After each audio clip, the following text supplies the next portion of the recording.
살아계신 하나님 예배하며 찬양하며 나아가기를 소망합니다. 우리 함께 찬양하겠습니다. 하나님 한 번도 나를 실망시킨 적 없으시고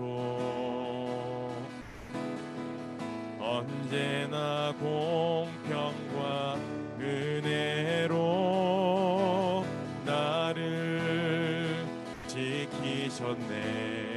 지나온 모든 세월들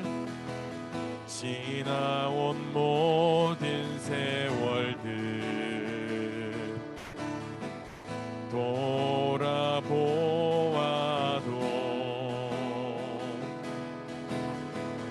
그 어느 것 하나 주의 손길 안 미친 것 전혀 없네.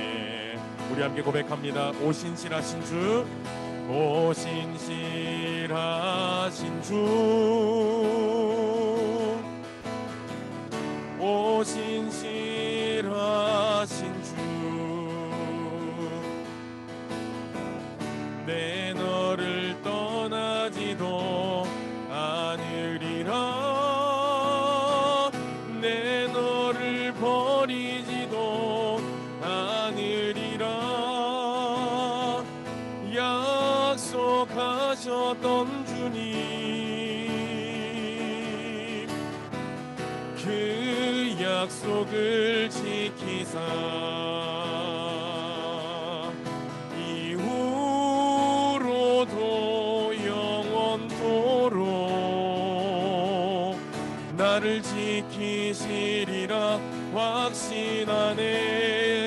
이후로도 영원토록, 이후로도 영원토록 나를 지키시리라 확신하네. 주가 일하시네, 주가 일하시네. 주께 아끼지 않는 자에게 주가 일하시네, 주가 일하시네. 신뢰하며 걷는 자에게 주가 일하시네, 주가 일하시네, 주가 일하시네. 주께 아끼지 않는 자에게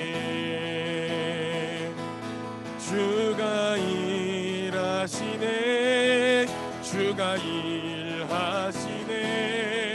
신뢰하며 걷는 자에게.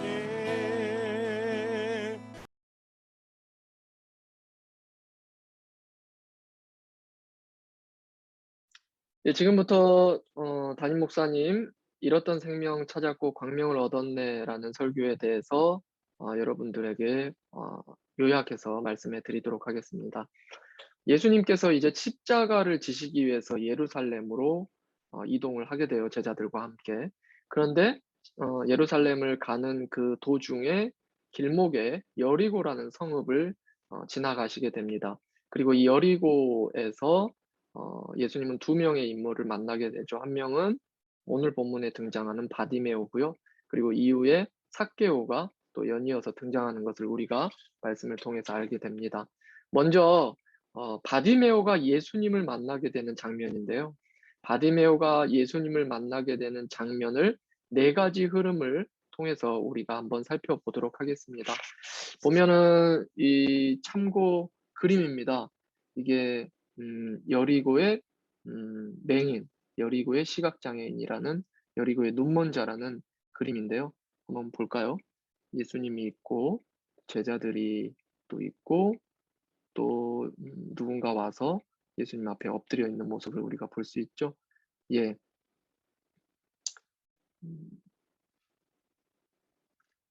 네 가지 흐름입니다. 첫 번째는 바디메오는, 시각장애인 거린 바디메오는 자신의 비참한 상황을 보았다. 두 번째는 예수님이 누구신지를 알고 있었다. 세 번째는 절박하고 끈질기게 예수님을 불렀다. 네 번째는 예수님을 보고 따라갔다입니다. 먼저 바디메오는 자신의 비참한 상황을 보았다입니다. 38절과 39절을 보면 바디메오가 예수님을 향해 소리를 질러요. 그 소리를 지르니까 이제 주변 사람들이 조용하라고 꾸짖으니까 더 큰 소리로 지르는 것을 우리가 보게 돼요. 왜 소리를 질렀습니까? 두 가지 이유라고 말할 수 있습니다. 첫 번째는 그냥 우리가 본문을 표면적으로 읽으면 드러나는 거죠. 41절을 보면 주여 보기를 원하나이다 라고 말하고 있습니다. 영적 구원을 바랐기 때문에 소리를 질렀고요. 두 번째는 영혼 구원을 바랬기 때문에 소리를 질렀다라고 말할 수 있습니다. 결국 영적 구원, 육적 구원이라는 게 뭡니까? 첫 번째 육적 구원, 시각 장애로부터 구원을 받고 싶은 바람이 있었다라는 거죠. 그리고 또 한 가지 영혼 구원은 죄로부터 구원을 받고 싶은 바람이 있었다라는 겁니다. 즉 바디메오는 자신이 시각 장애라는 사실을 인지하고 있었을 뿐만 아니라 영혼 구원이 필요한 자, 즉 자기가 하나님의 은혜가 필요한 죄인이라는 사실을 알고 있었다라는 것이죠. 그래서 바디메오가 이와 같이 자신이 죄인이라는 사실을 알고 있었더라는 것을 우리가 생각해 볼 때 내가 누군지 아는 것, 특별히 하나님의 긍휼이 필요한 죄인이라는 사실을 죽어 마땅한 죄인이라는 사실을 아는 것이 바로 예수님을 만나는 첫걸음입니다. 바디메오는 육적으로 장애인이고 자신의 또한 영적으로 죄인이라는 사실을 알고 있었다라는 겁니다. 자, 두 번째를 보면 바디메오는 예수님이 누구신지를 알고 있었어요. 두 가지를 사실을 알고 있었습니다. 첫 번째 38절을 보면 다윗의 자손 예수여 나를 불쌍히 여기소서라고 지금 바디메오가 예수님을 향해서 크게 소리를 지르는 것을 볼 수 있어요. 그런데 다윗의 자손이라는 표현, 네, 우리가 집중을 해야 됩니다. 앞서 바디메오가 군중에게 물었어요. 지금 뭔가 웅성웅성 거리는데 누가 지나갑니까? 라고 물었을 때 군중은 이렇게 말합니다. 나사렛 예수가 지나갑니다. 라고 말했는데 바디메오는 그 말을 듣고 예수를 향해서 다윗의 자손 예수여라고 부르고 있다라는 겁니다. 이게 다윗의 자손이라는 표현은 당시 유대인들이 대망하고 있었던, 기다리고 있었던 메시아를 지칭하는 거죠. 사무엘서에서 등장하는 하나님께서 다윗에게 언약했었던 다윗이 내가 하나님을 위해서 하나님의 집을 짓겠습니다라고 말했을 때 하나님께서 말씀해 주시죠. 네가 나를 위해서 집을 짓는 것이 아니라 내가 너를 위해서 집을 지어주겠다. 즉 내가 너의 왕권을 영원하게 해주겠다라고 약속을 했는데 그 약속 하나님이 다윗에게 해주신 다윗의 왕권이 영원히 지속될 것이라는 그 약속을 기다리면서 다윗과 같은 왕이 다시 한번 우리에게 올 것이다라는 메시아 대망 사상이 유대인들에게 있었죠. 근데 특별히 그들은 정치적인 메시아를 기다렸어요. 그런데 지금 오늘 본문에서 바디메오도 이 다윗의 자손 예수여 부른다는 것은 예수님을 틀림없는 메시아로 그가 생각을 했다라는 거죠. 그런데 그 이후에 나를 불쌍히 여기소서 앞서 말했지만 자신의 죄인됨을 바디메오가 인식하고 있었기 때문에 이것은 단순히 나를 구원해 주소서는 죄인으로부터 죄인된 자신을 구원해 주소서라는 표현이라는 것을 우리가 알 수 있습니다. 즉 바디메오는 첫 번째로 나를 죄에서 구원하는 구주로 예수님을 알고 있었다라는 겁니다. 구주로 알고 있었고 또한 두 번째는 나를 죄에서 구원하는 구주라고 잘못 돼 있는데요. 두 번째는 내 인생의 주인 되시는 주님입니다. 내 인생의 주인 되시는 주님. 41절 보면 주여 보기를 원하나이다. 죄송합니다. 지금 똑같은 문장이 지금 기록이 돼 있는데 두 번째는 내 인생의 주인 되시는 주님, 그리고 41절 주여 보기를 원하나이다에서 보면 주님, 주여 이렇게 퀴리오스 이렇게 부르고 있는 것을 알고 있어요. 즉 이 당시에 사실 이 주라는 퀴리오스라는 호칭은 황제에게만 부를 수 있는 호칭이었죠. 그렇기 때문에 이 호칭을 부른다라는 것은 목숨을 거는 거예요. 그리고 이 안에 담겨 있는 표현이 뭡니까? 나의 왕, 나의 주님이라는 내용이 담겨 있기 때문에 바디메오가 이렇게 예수님을 주님이라고 표현했다라는 것은 그가 살고 죽는 것이 예수님의 손에 달려 있음을 믿고 예수님의 다스림을 받고자 하는 나의 삶을 다스리고 나의 삶을 온전히 주권적으로 통치하는 분이심을 지금 분이심으로 예수님을 이 바디메오가 알고 있었다라는 거죠. 바디메오가 예수님에 대해서 알고 있는 두 가지, 나를 죄에서 구원하는 구주, 그리고 또 한 가지는 내 인생의 주인 되시는 주님, 이렇게 두 가지로 알고 있었다라는 겁니다. 세 번째로 보면 바디메오가 외쳤어요. 두 번이나 외쳤어요. 절박하고 끈질기게 예수님을 불렀습니다. 여기에서 우리가 알 수 있는 것은 바디메오는 틀림없이 예수님이 나의 구원자시고 주님이라는 사실을 알고 믿었죠. 그런데 그 믿음은 지적인 내용이 지식에서만 멈추지 않고 감정으로 표출된다라는 거예요. 감정의 변화를 가져오고 감정을 유발합니다. 그렇기 때문에 외쳐 이르되라는 단어의 이 원어적 의미를 들어가면 격하게 절규하다, 비명을 지르다, 감정이 쏟아내놓는 외침이라는 겁니다.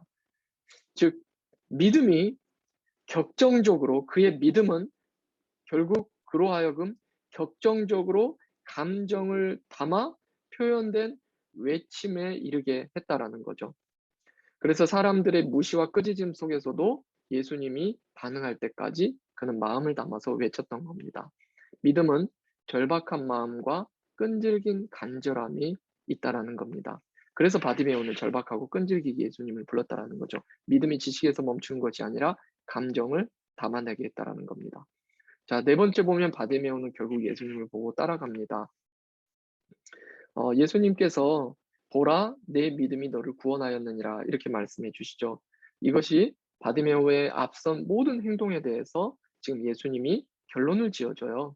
너의 믿음이고 그 믿음이 너를 구원했다. 네가 믿음으로 구원받았다. 두 가지 구원을 받은 거죠. 앞서 말한 것처럼 육적인 구원, 장애로부터 구원을 받았고요. 뿐만 아니라 영적인 구원, 죄로부터 구원을 받았습니다. 예수님을 믿을 때 영적인 구원과 육적인 구원이 지금 바디메오에게 두 가지가 동시에 지금 일어난다라는 것을 우리에게 말해줍니다. 여기서 질문이 있어요.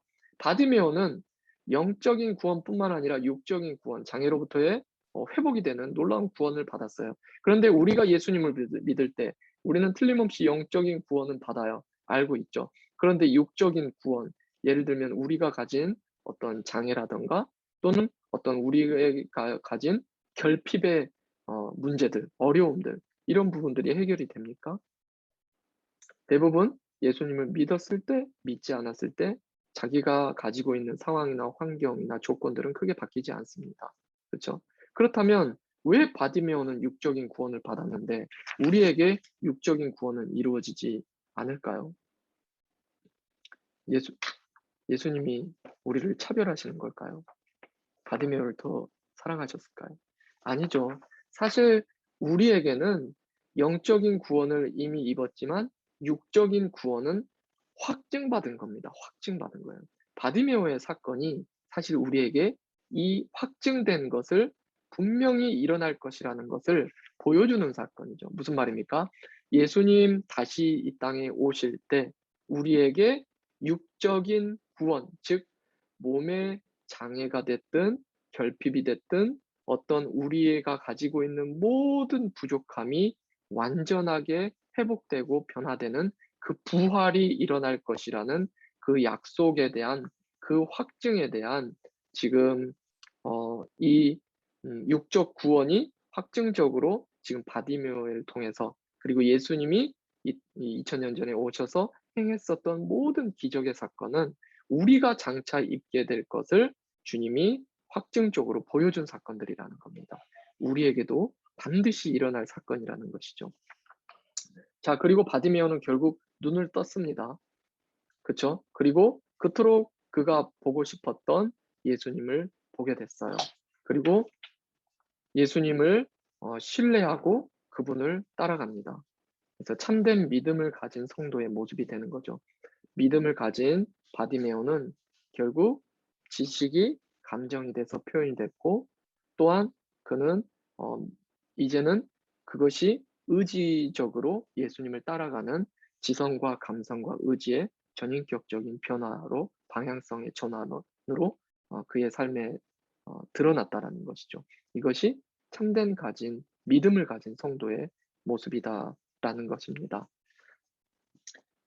자신의 비참한 상황을 보았고 예수님을 알았고 절박하고 끈질기게 예수님을 찾았고 불렀고 예수님을 보고 신뢰하며 따라갔습니다. 이것이 예수님을 만난 바디메오에게 일어난 사건이고 또한 예수님을 만난 모든 성도에게 일어나는 사건이다라는 것입니다. 여기까지가 담임 목사님 설교에 대한 요약이었습니다.